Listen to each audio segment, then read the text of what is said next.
I recently had a gig where there was a television broadcast team and they wanted a multi-track recording of the event. So I recorded the multi-track in Reaper and I had to give it to them by the end of the event. So I had no time to go home and export them slowly and give them later, or even to waste my time after the event because I needed to tear down all the gear and send them away. So I had to give them the multi-track really quick. Now, they don't use Reaper, so I can't just give them the Reaper file as it is. I had to give them the separate files. You might be wondering, why am I even making the video? Because if you've used Reaper or any other recording software before, in the project folder, there will always be a folder called audio files where you can find all your recordings. So you can copy all of that and just give them the files without exporting. However, audio files and video files and different type of files have a size limit. So as you can see right here, the event was about 3 hours long. So mono recordings were cut off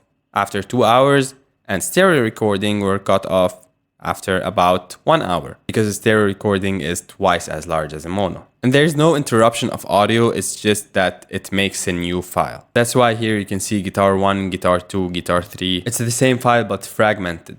So I needed a way to quickly export multi-track, not one and wait and then export the other and wait. And Reaper is the perfect tool for that. So here's what I'm gonna do. I will do a time selection from the beginning to the end of the recording and open the render dialog. Right here in the source, instead of master mix, I will choose selected tracks, stems between parentheses. So now, whichever tracks I select will be exported as multi-track. So each one alone, not mixed. So I'll go ahead and select all the tracks and I have a time selection, and right here in the range I'll choose time selection and choose directory. This is where I want to put the files, and right here is important. I want to give each file the name of the track where it was recorded. So I'll type $track, and you don't have to invent or discover this. All of these are included here in the wildcards.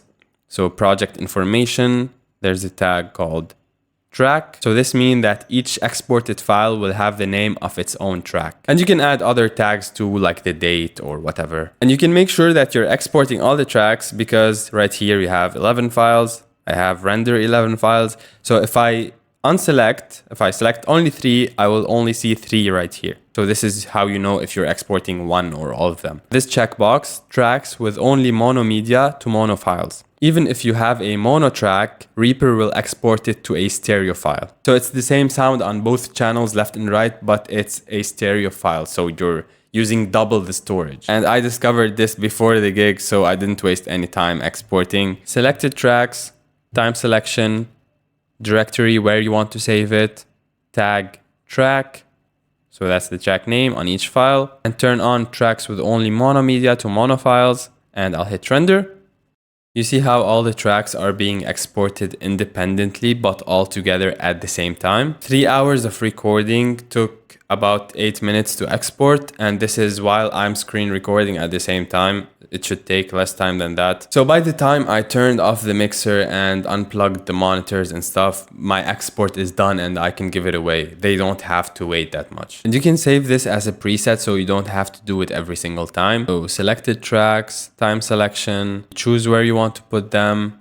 You do the tag $track, and you turn off this mix process effects. We don't want any plugins, although we don't have any plugins, but you just want to export the raw recording. And you turn on tracks with only mono media to mono files. Then you go here to presets and all settings, save preset. You give it a name, you hit OK. And next time you want to export your multi-tracks, you select all your tracks, you do your time selection, and you open the render menu. You go to presets, all settings, and choose your preset, and just choose the folder where you want them to be, and hit export. That's it. That's incredibly convenient. If you learned something new, make sure to hit the like button, click on the video on the screen right now, and I'll see you there.